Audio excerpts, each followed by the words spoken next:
जब तक पाणी ग्रहण संस्कार ना हो तब तक ब्रह्मचर्य अवश्य रहो। यदि उस समय तक ब्रह्मचर्य नहीं रहते तो तुम गृहस्थी को ठीक से नहीं चला पाओगे, वास्तविक अच्छे गृहस्थ नहीं बन सकते हो। जो तुम्हारी गृहस्थ की वृत्तियां हैं उनमें तुम सफल नहीं हो पाओगे। और जो 8-10 बजे तक सोता है वो कोई भी वो ब्रह्मचारी रह ही नहीं सकता। आप देखिएगा 3 बजे से लेकर के सूर्योदय के तक अगर आप सोते, आपका स्वप्न दोष बढ़ेगा, आपका संयम बिगड़ेगा। तो जैसे भजन आवश्यक है वैसे व्यायाम आवश्यक है, वैसे प्राणायाम आवश्यक है, वैसे आपको 2 किलोमीटर दौड़िए। 8 प्रकार के ये मैथुन। पहला, जो हम देखते हैं उस पर सुधार करो, जो हम सुनते हैं उस पर देखो, कहीं हम ऐसी कोई बातें तो नहीं बोल रहे हैं जो काम उत्तेजना प्रकट कर दे। संकल्प भोग का बन गया तो क्रिया हो या ना हो आप ब्रह्मचर्य नहीं रह पाएंगे। मनोवाह नाड़ी, जो ही आपका चिंतन विकारात्मक हुआ वो नाड़ी घसीटती पूरे शरीर से उस सप्तम धातु को, और वो घसीट लिया, आपने क्रिया की या नहीं की, आपका चिंतन बिगड़ा हो गया, ब्रह्मचर्य ठीक नहीं, मन भयानक चंचल बदमाश होता चला जाएगा, गंदी से गंदी बात पेश करेगा आपके सामने, गंदे से गंदे आचरण करेगा, भूल जाएगा कि हम मनुष्य हैं, पशुवत आचरण में उतार देगा। और हारिएगा नहीं। आपने यदि गलत संस्कार बना लिए तो हारिए मत। कुछ समय तक बिना चाहे वो अभ्यास आपको गिराएगा, लेकिन आप बिल्कुल नियम संयम में दृढ़ रहिए, धीरे धीरे शांत हो जाएगा। ये आप धीरे धीरे शांत हो जाएगा। ब्रह्मचर्य बहुत जोर का यम है। ब्रह्मचर्य के बिना जीवन मृत है, मृत जीवन। ब्रह्मचर्य अमृत है। मन, वाणी, शरीर बड़ा भारी इनका साधना में योग है। 8 प्रकार के मैथुनों का सर्वथा त्यागी ही ब्रह्मचारी कहा जाता है। पूज्यपाद श्री उड़िया बाबा जी महाराज, मूर्तिमान ब्रह्म, ब्रह्मचर्य ही महान सामर्थ्य, परम पुरुषार्थ, भगवत प्राप्ति का प्रबल साधन है। परम सुख का, परम शांति का, परम स्मृति का, महान धृति का ये प्रधान साधन ब्रह्मचर्य है। जो इस साधन से हीन है वो मृत हैं, खुद देख ले। स्मृति काम नहीं, शरीर में विशेष रजोगुण का प्रभाव, भोग वासना से जलता हुआ हृदय, छल कपट, आगे चलकर शरीर पीड़ा से युक्त हो जाना, बुझा बुझा स्वभाव रहना, हृदय में एक विशेष चिंता, कल्पनात्मक भय, विषाद और पशुवत आचरण, ब्रह्मचर्यहीन जीवन।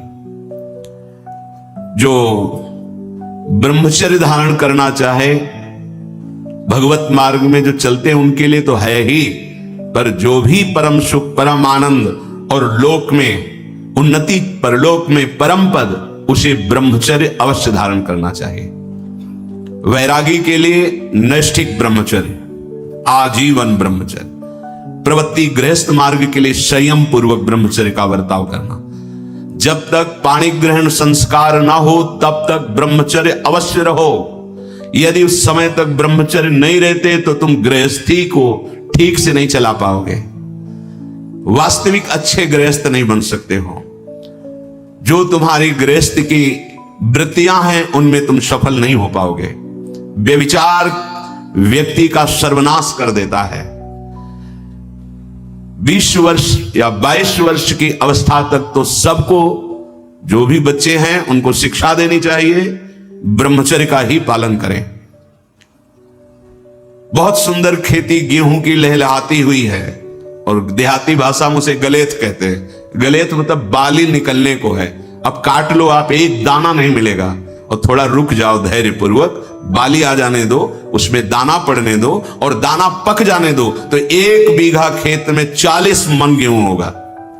ऐसे ही जो आप 13-14 वर्ष की अवस्था से आपके अंदर परिवर्तन होता है, एक भोगाकर्षण होता है सबके अंदर। जो इस भूमि में जन्मा है, या भगवान या भगवत प्राप्त महापुरुष कारक पुरुष, उसकी बात तो अलग है।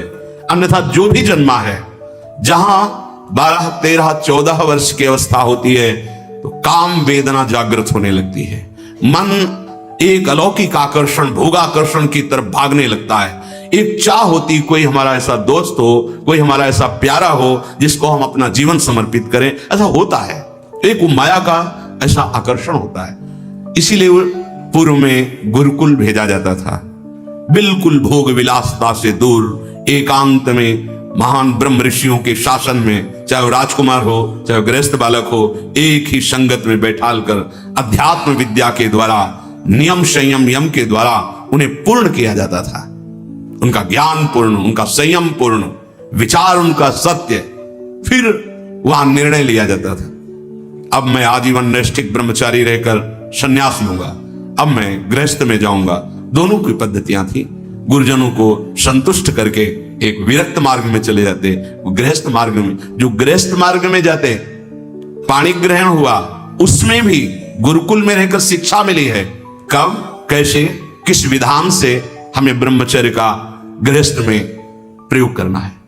ऐसा नहीं कि मनमानी व्यभिचार प्रवृत्ति। यहां तो अब ऐसे आचरणों की बढ़ोतरी हो रही जहां शास्त्र, संयम, गुरुजनों की आज्ञा, इनका तो कोई महत्व ही नहीं रह गया है। कैसी कलयुग की विचित्र मलिन चाल।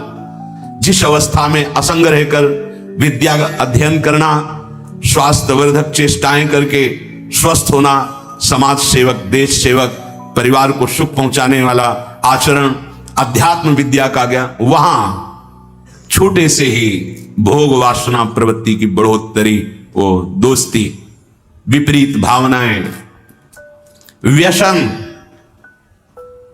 समलो भाई, सबसे हाथ जोड़ के कह रहा हूं, बहुत कीमती आपका जीवन है। जिस जीवन को छोटे छोटे बच्चे गांजा, भांग, अफीम, ड्रग्स, चरस, ये क्या हो रहा है? अभी आपकी 20-22 वर्ष की अवस्था है, आप व्यसन में आसक्त हो गए, आप व्यभिचार में आसक्त हो गए, तो किस बुद्धि से आप देश सेवा करेंगे? किस बुद्धि से आप अपना उद्धार या अपने परिवार को सुख पहुंचाएंगे? ब्रह्मचर्य जीवन है, ब्रह्मचर्य जीवन है। ब्रह्मचर्यहीन जीवन मृत्यु है। पूज्यपाद सिउड़िया बाबा जी महाराज, साक्षात ब्रह्म। जिसको ब्रह्मचर्य धारण करना है, ध्यान देकर सुनिए।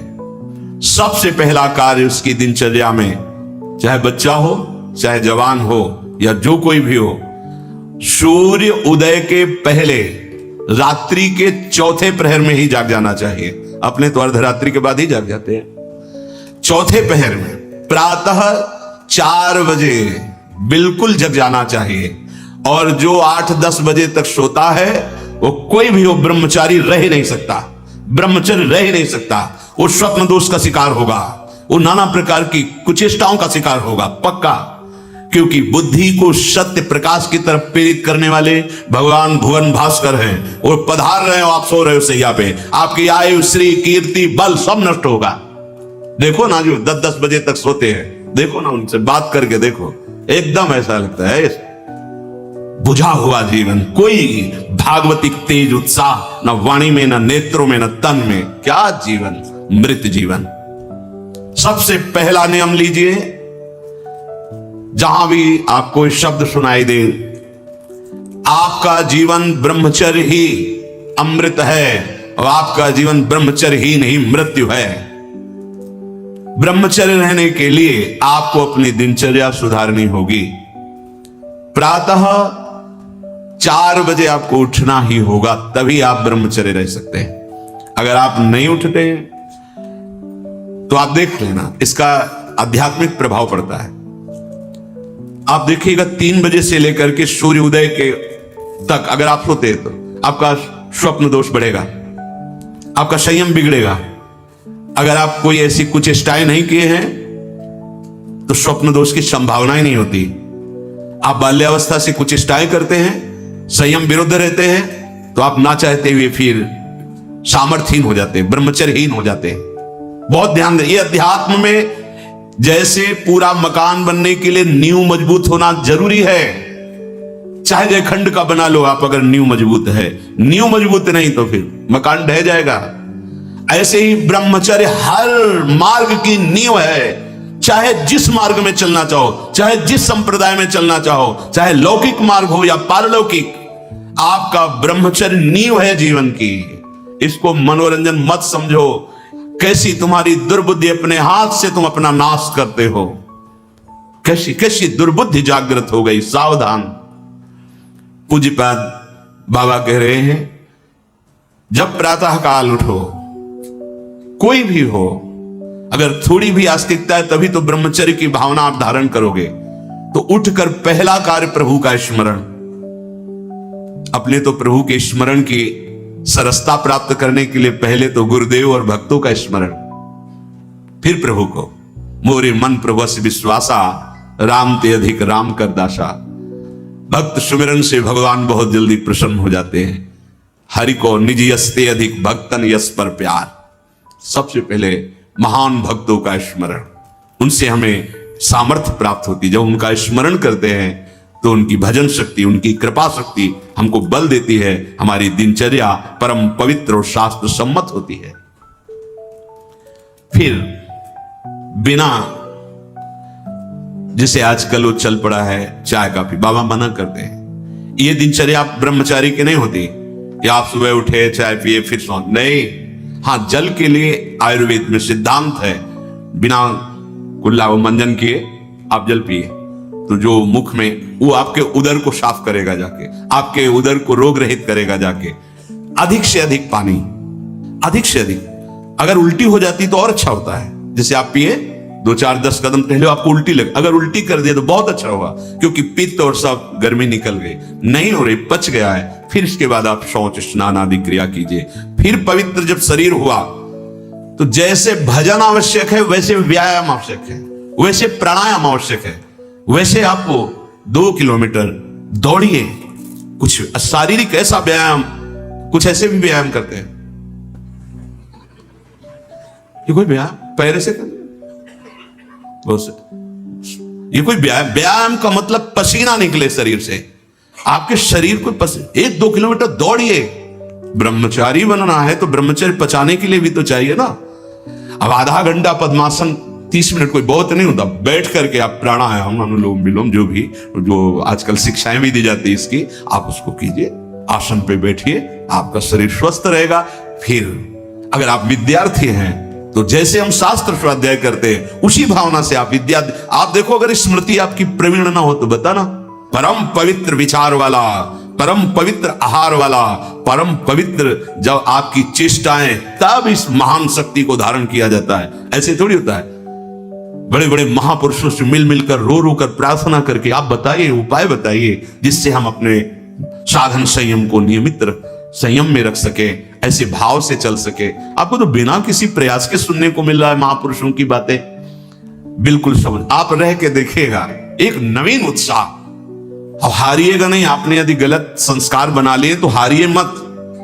कुछ समय तक बिना चाहे वो अभ्यास आपको गिराएगा, लेकिन आप बिल्कुल नियम संयम में दृढ़ रहिए, धीरे धीरे शांत हो जाएगा। ये आप धीरे धीरे शांत हो जाएगा। अब आपकी दिनचर्या में 2 प्रकार के ब्रह्मचर्य, एक आजीवन ब्रह्मचर्य, तो वैरागी का तो आजीवन ब्रह्मचर्य होता है। जो प्रवृत्ति गृहस्थ मार्ग में, उनका संयम का होता है। शास्त्र संयम के अनुसार बर्ताव करे तो उसका जीवन बड़ा सुखमय जाएगा। केवल मन के अनुसार चलने पर कि आप गृहस्थ हैं तो आपके लिए छूट नहीं। देखो,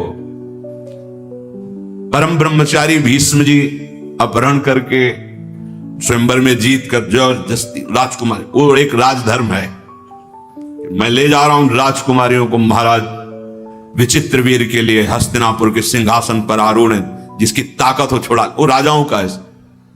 अंबा ने तो अस्वीकार कर दिया कि या तो आपने अपहरण किया, आप स्वीकार कीजिए, नहीं तो मैं हूं। दो जो अब वो संयम को भूल गए। महाभारत प्रसंग में है, राजा क्षमा रोग हो गया और मृत्यु को प्राप्त हो गए। बहुत सावधानी। ऐसा नहीं कि आप गृहस्थ में हो तो आप, ये कोई आपके लिए धर्म नहीं है। धर्म संतानोत्पत्ति, भगवान की सृष्टि पूजा के लिए, वो भी संयम भगवत भाव में स्थित रहते हुए। ये मनुष्य जीवन ऐसे बर्बाद करने के लिए नहीं मिला है मनमानी आचरण। यदि सत्संग नहीं सुनते, शास्त्र स्वाध्याय नहीं है, आस्तिकता नहीं है, तो चाहे स्त्री शरीर हो चाहे पुरुष शरीर हो, पशुता रहती है। क्या जीवन है? आजीवन ब्रह्मचर्य पालन करने की जिसकी इच्छा है, नैष्ठिक ब्रह्मचर्य, उसको किसी भी प्रकार से इन अष्ट मैथुनों का स्पर्श नहीं करना चाहिए, संयोग नहीं होने देना चाहिए। और जो गृहस्थ में भी, तो वो भी सावधान, पानी ग्रहण जिससे किया है वो भी समय मर्यादा के अनुसार। अष्ट प्रकार के ये मैथुन है। पहला, जब हम कोई गंदी बातें सुनते हैं, गंदी बातें देखते हैं, तब हमारे अंदर गंदी बातों का चिंतन होता है, फिर संकल्प बनता है। पहला, जो हम देखते हैं उस पे सुधार करो, जो हम सुनते हैं उस पर देखो। कोई ऐसी बात तो नहीं सुन रहे जो हमारे अंदर काम जागृत कर दे, कोई ऐसा दृश्य तो नहीं देख रहे जो हमारे अंदर काम जागृत कर दे, कहीं हम ऐसी कोई बातें तो नहीं बोल रहे हैं जो काम उत्तेजना प्रकट कर दे। 3 बातें। पहला, ध्यान दीजिए, इसी से भोग संकल्प बनता है। पहला, भोग संकल्प त्यागी। वो बनता कैसे? प्रधान बात, आपको ऐसा कोई दृश्य नहीं देखना जिससे आपके अंदर कामोत्तेजना जागृत, इसका प्रभाव पड़ता है। अभी आप कोई ऐसी बात करुणा की सुने तो आपको रोना आ जाएगा, आप कोई ऐसा दृश्य देखें तो आपका हृदय पिघल जाएगा, आप वाणी से कोई ऐसी करुणा की बात कर आपको रोना आ जाएगा। अर्थात आपके देखने, सुनने और बोलने का प्रभाव हृदय पर पड़ता है। यदि आपका देखना, सुनना और बोलना गंदा है, गंदे का भाव आप समझ रहे होंगे, कामोत्तेजना बढ़ाना वाला है, बेकार की बातें केवल ब्रह्मचर्य की होंगी, तुम ब्रह्मचारी रह ही नहीं सकते। आप देखो गंदी बातें, सुनो गंदी बातें, बोलो गंदी बातें, और आप ब्रह्मचारी रह सको, सवाल ही नहीं उठता। जैसे आप गंदी बात देख रहे हैं, सुन रहे हैं, आप कोई चेष्टा नहीं कर रहे, तो भी आप ब्रह्मचारी नहीं रह पाओगे। वर्णन हुआ है शास्त्रों में, एक मनोवाह नाम की नाड़ी है, पूरे शरीर में ऐसा कहीं जैसे पित्त की थैली होती है, ऐसी कोई ब्रह्मचर्य वाली थैली नहीं है। ये यहां हर नस नाड़ी में वो व्याप्त है सप्तम धातु। मनोवाह नाड़ी, जो ही आपका चिंतन विकारात्मक हुआ, वो नाड़ी घसीटती पूरे शरीर से उस सप्तम धातु को, और वो घसीट लिया, आपने क्रिया की या नहीं की, आपका चिंतन बिगड़ा हो गया, वो किसी न किसी बहाने से लघु शंका में, स्वप्न में, कैसे भी बाहर हो जाएगा, वो नहीं रुकेगा। संकल्प रहित, भोग संकल्प रहित हृदय कब होगा?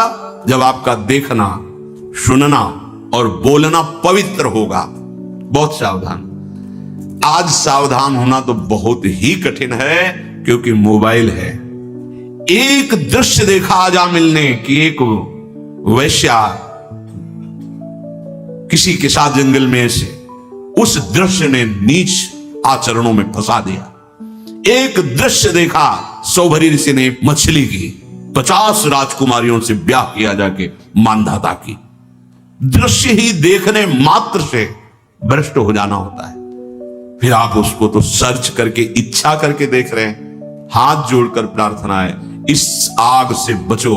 ये आग तुम्हारे सुकृतों का नाश करके, तुम्हारी जीवनी शक्ति का नाश करके तुम्हें ऐसे चिंता, शोक, ऐसे दुख में फंसा देगी, फिर नहीं निकल पाओगे। त्यागा शांति अनंतरम, भगवान ने कहा, भोग के बाद शांति नहीं, तृष्णा पैदा होती है। भोग के बाद शांति नहीं मिलती है। कुछ क्षण के लिए वो कामना का भोग किया इसलिए शांत लगता है, फिर उसके बाद जो उसकी तृष्णा पैदा होगी, वो तांडव देख रहे उस तृष्णा का पशुवत आचरण। हम बातें बड़ी ऊंची ऊंची धर्म की करते हैं, लेकिन नींव नहीं है धर्म की। ये ब्रह्मचर्य पूर्ण जीवन के लिए अमृत पद है, चाहे गृहस्थी में हो, चाहे व्यापारी हो, चाहे किसान हो, चाहे, और विरक्त मार्ग का तो यही मुख्य ऐसा आधार है जिसके ऊपर वो विविध प्रकार की दैवी संपदा का अनुभव करता है। पहला है, जो आप देख रहे हैं, सुन रहे हैं, बोल रहे हैं, वो कामोत्तेजना वाला नहीं होना चाहिए, क्योंकि उससे आपके मन में संकल्प बनेगा।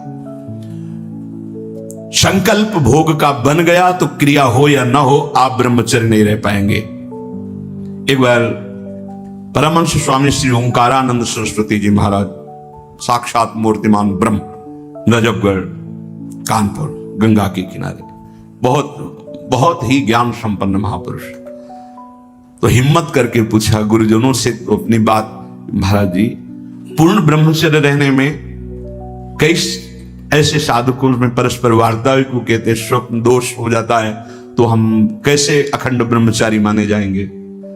महाराज ने जो वचन बोले, यदि आप कोई कुचेष्टा नहीं करते और कुछ काल के बाद ऐसा होता है आपने स्वप्न में भी कोई गंदे दृश्य या गंदी भावना नहीं देखी, स्वाभाविक आप जगे ऐसा, तो बोले जैसे उफान आती है किसी वस्तु में, वो वास्तविक जो ब्रह्मचर्य जो संतानोत्पत्ति वाला वो नहीं निकल पाएगा, उसके ऊपरी भाग का, उससे कोई हानि नहीं होती। यदि आपने कुछ चेष्टा पहले से अभ्यास की है और आपका स्वप्न में गलत संकल्प बन गया है, फिर वो वैसा माना जाएगा। इसलिए संकल्प का त्याग करे, कभी कुचेष्टा न करे। स्वाभाविक कभी खान पान बिगड़ गया या कभी स्वाभाविक ऐसे अधिक श्रम अधिक थक जाने से ऐसा हुआ, तो बोले वो ब्रह्मचर्य खंडन नहीं माना जाता, ऐसा होता है। दूसरा,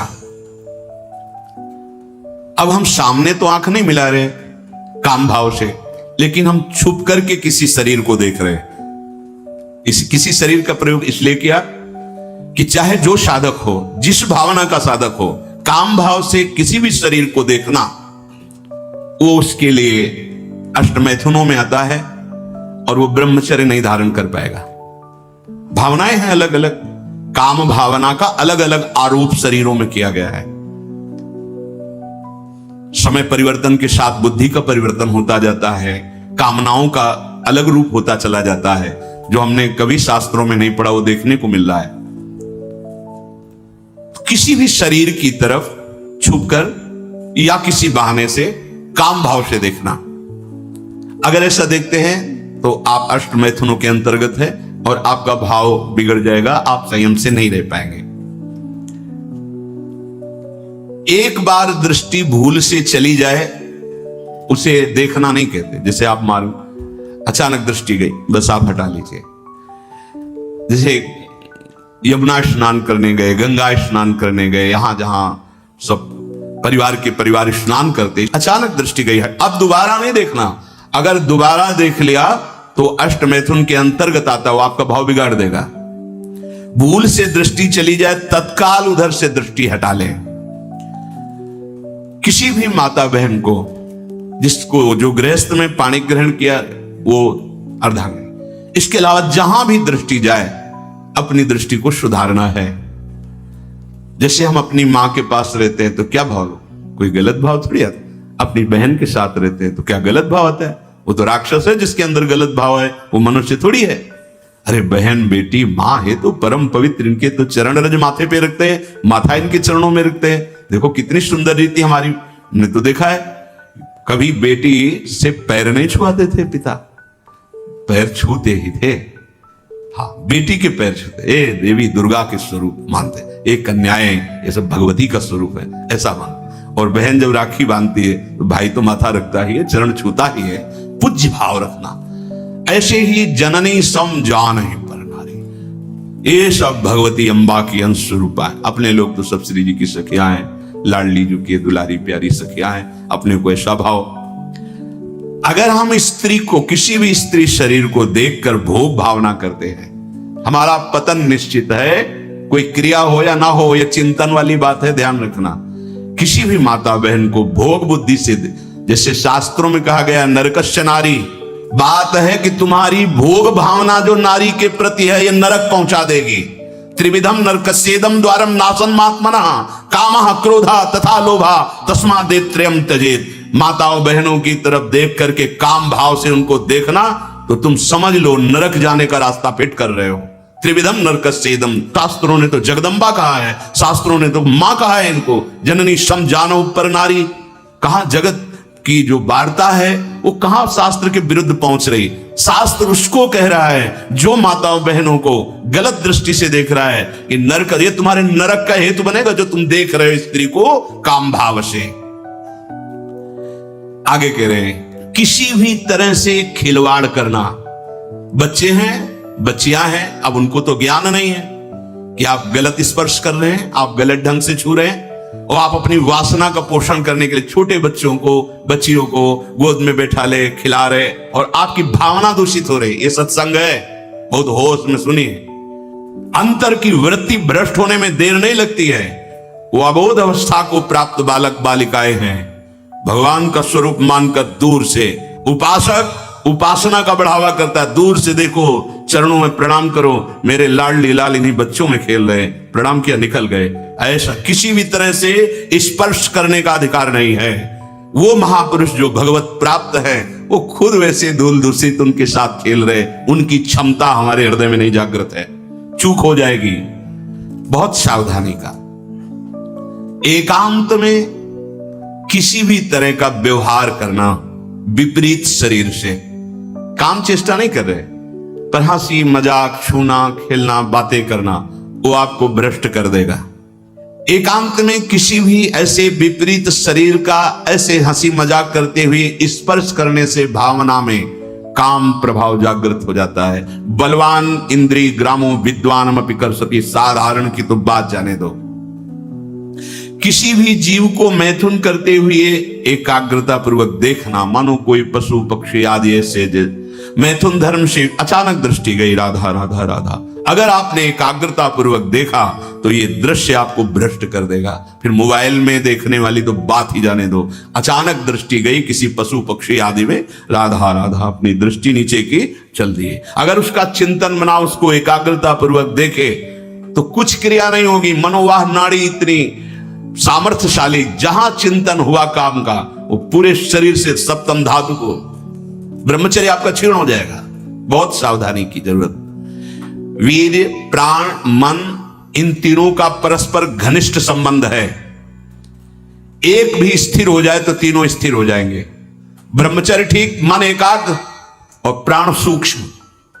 सूक्ष्म प्राणों के द्वारा ही परम योग को प्राप्त किया जाता है। स्थूल प्राण, बहुत खाना, बहुत चर्बी बढ़ाना, ये साधन हो पाएगा?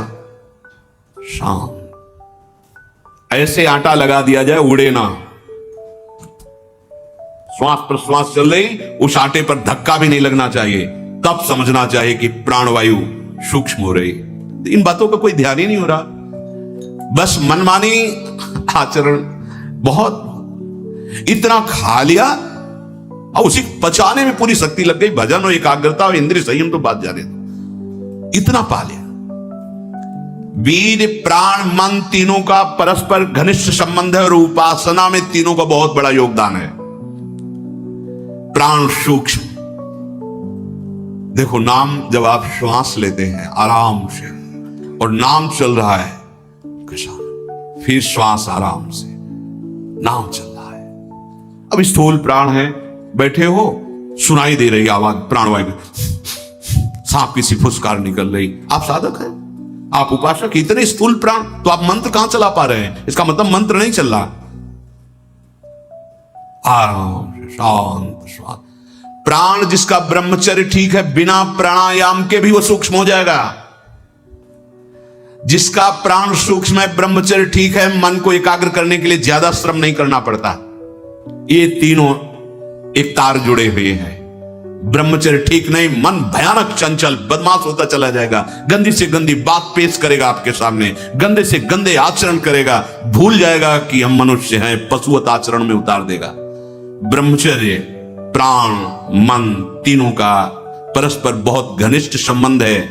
एक स्थिर कर लो, ब्रह्मचर्य, बहुत गंभीरता स्वभाव में आ जाएगी। ब्रह्मचारी का स्वभाव गंभीर होता है, विचार परिपक्व होता है, स्मृति प्रवीण होती है उसकी, और हर कष्ट सहने की सामर्थ्य होती। गर्मी, सर्दी, बरसात, पीड़ा, अपमान, निंदा, वो महान शीतलता अंदर प्रदान करता है। मस्ती एक रहती है, और कहीं निरंतर भजन और ब्रह्मचर्य, फिर क्या दुर्लभ रह गया संसार में उसके लिए। इसलिए हमारे शास्त्रों ने, ब्रह्म ऋषियों ने ब्रह्मचर्य पर बहुत जोर दिया है। ब्रह्मचर्य रहने वाले उपासक को इन बातों का ध्यान देना चाहिए। यदि कब्ज पेट में रहेगी तो बिना क्रिया के भी ब्रह्मचर्यहीन होने लगोगे। गर्मी बर्दाश्त नहीं जाता, ये जितने नए पदार्थ पाने वाली लोलुपता है, ये सब ब्रह्मचर्य नाश करने वाली। ये जो आप जिसे पिज्जा कहते हैं, इसमें जो ऊपर लेप लगाए जाते हैं, जो बनता है वो गरिष्ठ है, बहुत गरिष्ठ है, पाचन तंत्रों पर भारी प्रभाव बनाकर एक कब्ज बनाने वाली चीजें। आपको ये 32 दांत दिए गए, वो अच्छे से चबा चबा के लुगदी में थोड़ा खाओ, बहुत देर चबा कर स्वाद लेकर के अंदर जब किया तो जो मुख में पाचन, यहाँ वो जो थूक आदि निकलते हैं उससे ऐसे रस होते हैं जो उसको पाचन करते हैं। बहुत संभाल, ये भोजन का बहुत योगदान है। अगर कब्ज हो रही है तो ये अनुभव में लाई हुई वस्तु है, ये ईसबगोल की भूसी और छोटी हर। जैसे 1 चम्मच 1.5 चम्मच ईसबगोल की भूसी, और अगर आप पहली बार तो आधा चम्मच को हर, छोटी वाली हर मिला लीजिए और 250 ग्राम दूध में पा करके सेवन की। वो ऐसा नहीं करेगी कि आपका एकदम पेट साफ कर देगी। 10 दिन 15 दिन लगा, वो धीरे धीरे आपकी आंतों से वो ऐसा, यही सेवन किए, बहुत समय तक सेवन किए। क्योंकि कभी ऐसे जैसे रूखा सूखा मिला, कभी ना मिला, तो ऐसे कब्ज की तो ये पास रखते थे, थोड़ा ईसबगोल की भूसी और हर। दूध ना मिला तो थोड़ा पानी से ले लिया, थोड़ा कम प्रभाव पड़ेगा, पर वो धीरे धीरे। अति ऐसी औषधियां जो हाथों को जाके, वो भी नहीं ठीक है, क्योंकि वो सीधे इतनी गर्म होती है, ब्रह्मचर्य का नाश कर देगा। बहुत संयम की आवश्यकता है ब्रह्मचर्य के लिए। तो कब्ज मत होने दीजिए, और जल की कमी नहीं होनी चाहिए। 2.5-3 लीटर जल तो होना चाहिए। आपकी जो एसिड बनती है, आपकी आप लघुशंका जो होती है, उससे आपके स्वास्थ्य को लाभ मिलता है। सुबह से शयन तक 2.5-3 लीटर पानी पीना ही चाहिए यदि आप संयम से चलना चाहते हो। मैदा और गरिष्ठ वस्तुएं, चाय और कॉफी ब्रह्मचारी के लिए निषेध है। अब नौजवान बच्चे हैं, चाय और कॉफी भैया काहे को? 60-50 की अवस्था है, शरीर थोड़ा रुग्ण जैसा, तो आप चाय आदि ले लीजिए। आपको चाय की क्या आवश्यकता है? आपका तो ब्रह्मचर्य खुद इतना पावरफुल कि चाय और कॉफी तो विघ्न है आपके लिए। बहुत कलयुग का बड़ा भारी प्रभाव है। आगे कह रहे हैं कि अत्यंत आवश्यक हो तो शरीर जिसका रोगी है उसकी सेवा के लिए अगर आपको सेवा लगाई गई, या किसी को सेवा कार्य के लिए, ऐसे बकाया किसी को स्पर्श मत करो, क्योंकि सबके शरीरों में परमाणु होते हैं, अपने अपने स्वभाव, अपने अपने आचरण, शरीर में, वस्त्र में, सैया में। एक विश्राम स्थली पे जो आपकी सैया है, आप कैसे सोते हैं उसमें उसके परमाणु हैं, वस्त्र में परमाणु हैं, शरीर में परमाणु हैं। अगर आप ऐसा ही व्यवहार रखेंगे तो आप लड़ नहीं पाएंगे, आपके परमाणु इतने पुष्ट नहीं होंगे कि आप विकारों पर विजय प्राप्त करें। स्वाभाविक भीड़ में कोई छू रहा हो बात अलग है, हमें छूने की चेष्टा, अगर किसी रोगी की सेवा तो फिर विचार नहीं करना है, कोई सेवा पे है तो हमें विचार नहीं करना है। स्वाभाविक ऐसे हंसी मजाक या व्यवहार में हम बचें, स्पर्श से बचें। यहां वो छुआछूत वाला स्पर्श नहीं, अपने परमार्थ को पुष्ट करने की बात है। कभी किसी को मजाक में भी अश्लील बातें मत करो, मजाक से भी। जैसे हंसी मजाक में आप ऐसे, उसका प्रभाव पड़ेगा, वो शब्द है, वो आपके अंदर पहुंचेगा, मनन करेगा और फिर वासना जागृत कर देगा। आप कोई ऐसे कपड़े बनावटी मत पहनो, आप अपने शरीर की वेशभूषा ऐसी मत बनाओ, आप ऐसे शौकीनी प्रकट मत करो जिससे तुम्हारा शरीराभिमान पुष्ट हो। इससे काम बढ़ेगा, इससे वासना बढ़ेगी। बाबा कह रहे हैं कि ऐसे कपड़े, ऐसी सजावट, ऐसी बनावट, ऐसे लेपों के लगाने से शरीराभिमान पुष्ट होता है और आपकी काम वासना बढ़ती है। शरीर मन बुद्धि किसी की भी उन्नति नहीं होती जो शरीर सजाने में, शरीर के, उससे सब बिगड़ जाता है। देहाभिमान, देह भाव पुष्ट होता है, देह भाव पुष्टता में ही सारे विकार अपना राज्य करते हैं। बहुत सावधानी की जरूरत है, बहुत सावधानी। बड़ा पवित्र वेश रखो, पवित्र वस्त्र पहनो, हाँ सावधानी पूर्वक चलो। इससे कोई वीआईपी पना प्रकट नहीं होता, इससे आपकी मन की, आपकी बुद्धि की, आपकी चित्त की दशा गलत मार्ग में चली जाएगी, क्योंकि शरीर भाव आप पुष्ट कर रहे हैं। शरीर को दिखाना, शरीर का सजा, हम ये नहीं कहते कि आप बाबा जी बन जाओ, आप सब पूरे मुख में रज लगाओ, ये तो हम लोगों के लिए, पर आप उचित ऐसी सभ्य पोशाक हमारे देश की रही है, बड़ी मर्यादा पूर्ण रही है, आप उस पर ध्यान दीजिएगा। क्योंकि आप ऐसे जैसे शरीर सजाना से, इससे आपको दुख मिलेगा, आपका मन वासना में हो जाएगा, आपकी भावनाएं दूषित हो जाएंगी। संत समागम तो शरीर राग नष्ट करने के लिए, परमानंद आप भजन करो, देखो आपको ऐसा सौंदर्य प्राप्त होगा, अंदर आपका ऐसा सुंदर रूप होगा। देखो ना, आचार्य चरण कहते हैं, लक्ष्मी कोटि विलक्ष लक्षण लसल लीला किशोरी सतई राधाध्यम ब्रज मंडले मधुरम राधाभिधानम। जो हमारी स्वामिनी जी के दासी भाव को प्राप्त होता है, उसको इतना सुंदर रूप मिलता है कि करोड़ों लक्ष्मी आश्चर्यचकित हो जाएं, ऐसा राधा दासी का स्वरूप होता है। ए इधर आओ, इतना सुंदर रूप प्रिया प्रीतम का, इतना सुंदर रूप आपका, और ऐसे महासुख में निमग्न होना। ये चमड़ा सजाते रोज सजाते तो कितने जन्म बीत गए, और इसी चमड़े में आग लगाई जाएगी, यही चमड़ा गाड़ दिया जाएगा। प्यारे, कुछ समय के लिए मिला है, इसी से तो राग मिटाने का अवसर है। आप इसको सजा के और वासनाओं के खेल में उतर रहे हो, कितनी बड़ी हानि कर रहे हो। अभी आप समझ नहीं रहे, इसलिए आपको बुरा लग सकता है कि हमारे पहनावे पे बोल रहे हैं, हमारे ऐसे। नहीं नहीं, आप अच्छे से अच्छे कीमती वस्त्र पहनिए, पर उसकी सादगी होनी चाहिए। आप अच्छा पाइए, आप अपने उचित शरीर का श्रृंगार कीजिए। सुंदर मनुष्य शरीर मिला है। देखो, जो पशु श्रृंगार करने योग्य नहीं, वो तुमसे भी सुंदर होते हैं। कैसी रंग बिरंगी है उनके सब बाल, और देखो सब एकदम सुंदर। भगवान रचा, उन्होंने रचना की है, तो आपके तो हाथ हैं, आप अपना, पर उतना जिससे आपका हृदय मलिन होकर वासनाओं के प्रवाह में न बह जाए, या हमारे को देखकर किसी के हृदय में ऐसा गंदा भाव ना आ जाए। दोनों, अपने को बचाओ और दूसरों को भी। जो तुम्हारे मन में काम भाव पैदा कर दे, ऐसे पदार्थ मत पाओ। अनुभव करो, भोजन पाते हो, पाने के बाद भजन में मन लग रहा है या वासना में जा रहा है? वासना में जा रहा तो क्यों जा रहा है? क्या आज नया पदार्थ पाया, और उस पदार्थों को जीवन भर के लिए छोड़ दो। अनुभव करो। जब कभी किसी साधु को पवाना हो तो नाम कीर्तन करना, कोशिश करना कि आपका चिंतन भी भागवतिक हो, क्योंकि उसका प्रभाव पड़ता है। आप जो बनाते हैं उसका प्रभाव पड़ता है। एकदम शीशे की तरह अंतःकरण हो जाता है, एक एक बात दिखाई देती है। तो जिन पदार्थों के पाने से, जैसे प्याज लहसुन मना किया जाता है, ये वैसा निषिद्ध नहीं कि जैसे मांस आदि ऐसा। ये तमोगुण पैदा करके वासना प्रवृत्ति को बढ़ाता है, इसलिए मना किया गया कि अगर आपको दीक्षा लेनी है, आपको भजन मार्ग में चलना है, तो रोकना पड़ेगा। ये निद्रा, आलस्य, प्रमाद, तामस, क्रोध, वासना, इसको प्रकट करने वाला है, इसीलिए संतों ने इसको निषेध कर दिया। नहीं तो इसकी उपज बड़ी पवित्र थी। जैसे आलू पैदा होती है वहीं पैदा होता है, भूमि में तो होता है, पर उसका प्रभाव, जैसे तुलसी के पत्ता पास में गांजे का पेड़, वो भी तो ऐसी जगह मिलेगा, लेकिन वो प्रभाव तमोगुण पैदा करके व्यसन हो गया। तुलसी जी परम पावन भगवत अनुराग बढ़ाने वाली बन गई।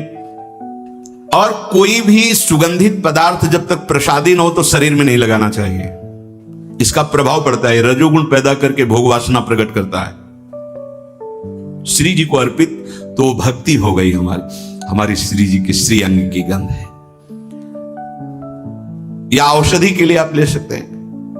नियमानुसार व्यायाम, भोजन उतना जो पच जाए। अगर आपको शाम टाइम लगता है कि खट्टी डकार आ रही, पचा नहीं, तो फिर बैठने की जरूरत नहीं, उपवास करो।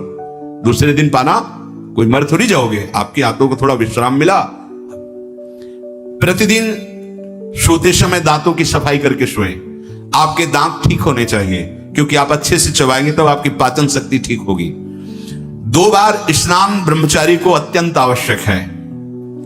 और यहां पेट में ठंडा ठंडा जल, ऐसे यहां तो कई बार जल डालिए।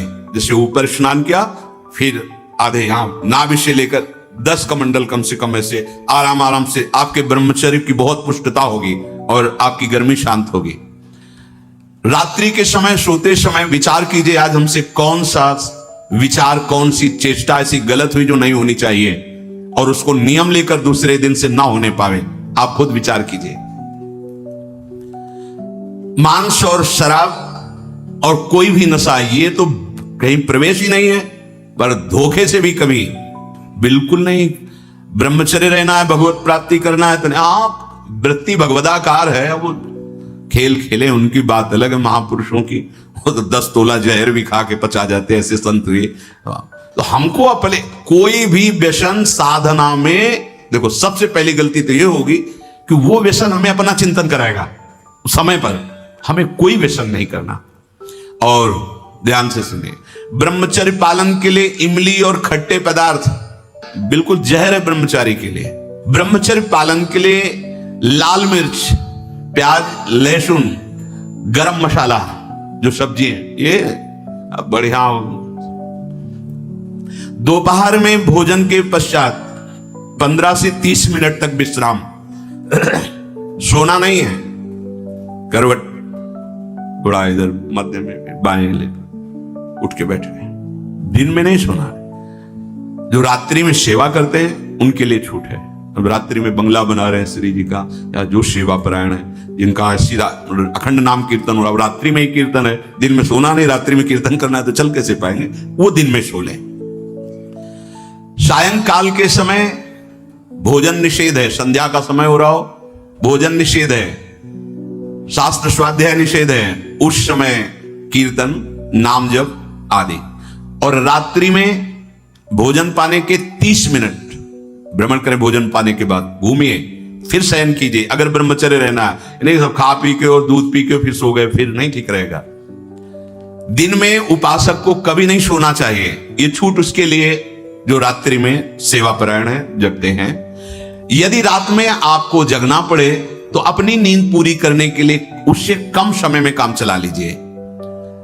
सोते समय भगवत चिंतन अत्यंत आवश्यक है। यदि आप सोते समय छूट दे दी तो गलत चिंतन उस समय जरूर होगा, और गलत चिंतन हुआ अगर सो भी गए तो धोखा हो जाएगा, और अगर जगते रहे तो धोखा हो जाएगा। सोने के समय ऐसे सावधान रहो जैसे मरने वाला सावधान रहता है कि अब तो मृत्यु आ रही है, राधा राधा, ऐसे सावधान। जब एकांत कर्म में तो बिल्कुल सावधान। उस समय क्या करते हैं हम लोग, असावधान हो जाते हैं, छूट दे देते हैं। अगर मोबाइल है तो मोबाइल में लग गए, नहीं तो चिंतन मनन वो कहीं ना कहीं भटकाव में आ जाएगा, भटकाव में आ जाएगा, आपसे धोखा हो जाएगा। बहुत सावधान, ये बात मान लीजिए। आपका एकांत परम पवित्र और सावधानी पूर्वक होना चाहिए जब तक नींद ना आए। अपने लोगों ने तो यह अभ्यास किया गुरुजनों की आज्ञा से कि जैसे अब दिनचर्या पूर्ण हुई, अब शयन करने जा रहे तो माला लेके बैठ गए। जब तक ऐसे नहीं हुआ तब तक माला नहीं हटानी है। बैठे, जब लगा कि अब बस सो ही जाएंगे, कभी कभी माला छाती में रखे ही सो गए, फिर जगह फिर शुरू हो गया। भजन नहीं, अगर भजन उस समय एकांत में नहीं करते तो बकवास है, ब्रह्मचारी नहीं बन सकते। बहुत चंचल मन है, किसी न किसी बहाने से आपको धर्म भ्रष्ट करेगा, ब्रह्मचर्य भ्रष्ट करेगा। बहुत सावधान। उपन्यास, अश्लील पुस्तकें, अब बाबा के समय तो मोबाइल नहीं चला था ना, नहीं तो वो भी लिख देते। ये कभी ना पढ़ें, ऐसी कोई बातें ना पढ़ें, ऐसे कोई दृश्य ना देखें। ब्रह्मचर्य जो साधना है, इसमें व्यर्थ समय नष्ट करने वाला ब्रह्मचारी नहीं रह सकता। आप अपने कार्य में रत रहिए, कार्य से विलग हैं तो आपका चिंतन ब्रह्मचर्य की पुष्टता के लिए, भगवत चिंतन, महापुरुषों के चरित्रों का चिंतन, इससे आपकी बुद्धि प्रवीण होगी और आपके अंदर जो मनोवासनाएं हैं उनका नाश होगा। फिल्म, सिनेमा, नाटक देखने वाला कभी ब्रह्मचारी बन ही नहीं सकता। अब देख लो भाई, सावधानी पूर्वक। इसलिए ब्रह्मचर्य ये महान साधना की भूमिका है।